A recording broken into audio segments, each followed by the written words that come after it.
पारसनाथ सिंह और मेरा तकरीबन 17 सालों का एक्सपीरियंस है कॉर्पोरेट्स में। 17 सालों में 14 साल से ज़्यादा मेरा रिलायंस के साथ एक्सपीरियंस है, रिलायंस ग्रुप के साथ। पहले आरकॉम, बाद में जियो, बाद में Reliance retail. So close to 4-5 years I was watching this space, EV space, how it is growing, and it was my desire since childhood that vehicle should be non-polluting because it causes irritation to children's eye or anyone who is walking on the road. So EV cater to that solution when there will be no air pollution and in vehicular air pollution.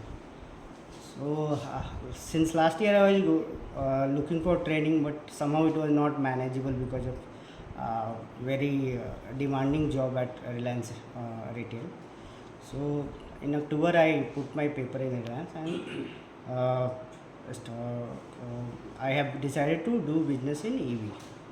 So then only I contacted him. I met him in Vashi, Copper Kharne, and then last week we decided I will go for training.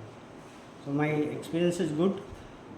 When I arrived here, I thought कहाँ जंगल में बुला लिया है. I called Maya and said किधर भेज दिया. But after staying for 2 days, it was an overall good experience, and the program was also holistic, more practical. It has enhanced my knowledge. Even I am an electronics engineer, a tech guy. It has also enhanced my knowledge. Thank you.